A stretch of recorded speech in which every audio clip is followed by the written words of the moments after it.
السلام علیکم میں ہوں عباس لوگاج। ਅੱਜ ਮਰੀਮ ਨਵਾਜ਼ ਦੇ ਬਾਰੇ ਦੇ ਵਿੱਚ ਦੱਸਿਆ ਜਾਏਗਾ ਕਿ ਮਰੀਮ ਨਵਾਜ਼ ਸਲਾਬ ਵਾਲਿਆਂ ਦੇ ਜਿੱਥੇ ਸਲਾਬ ਆਇਆ, ਫਲੱਡ ਆਇਆ, ਉੱਥੇ ਗਈ ਆ ਤੇ ਮਰੀਮ ਨਵਾਜ਼ ਨੇ ਬੜੀ ਹੈਲਪ ਕੀਤੀ ਆਵਾਮ ਦੀ, ਆਪਣੀ ਆਵਾਮ ਦਾ ਖਿਆਲ ਰੱਖਿਆ ਤੇ ਉੱਥੇ ਇੱਕ ਰਾਸਤੇ ਦੇ ਵਿੱਚ ਉਹਨੂੰ ਇੱਕ ਮਾਈ ਟੱਕਰੀ,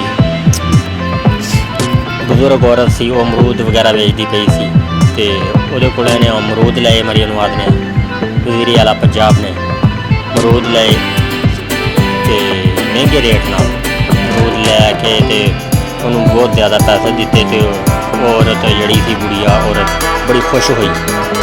ਤੇ ਔਰ ਵੀ ਵੀਡੀਓ ਕਲਿੱਪ ਆ, ਸਾਰੇ ਵੀਡੀਓ ਕਲਿੱਪ ਦੇਖੋ ਤੁਸੀਂ। ਚਲੋ ਵੀਡੀਓ ਕਲਿੱਪ ਦੇਖਦੇ ਹਾਂ।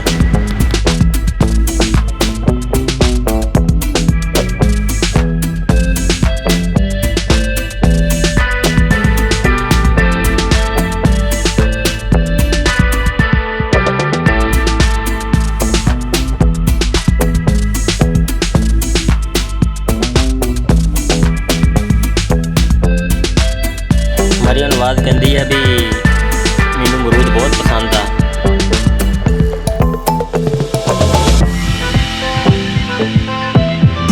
ਬਜ਼ੁਰਗ ਕਹਿੰਦਾ ਤੁਸੀਂ ਆਪਣੇ ਹੱਥਾਂ ਨਾਲ ਅਮਰੂਦ ਪਾ ਲਓ। ਮਰੀਮ ਨਵਾਜ਼ ਆਪਣੇ ਹੱਥਾਂ ਨਾਲ ਸ਼ਾਪਰ ਦੇ ਵਿੱਚ ਅਮਰੂਦ ਪਾ ਰਹੀ ਹੈ।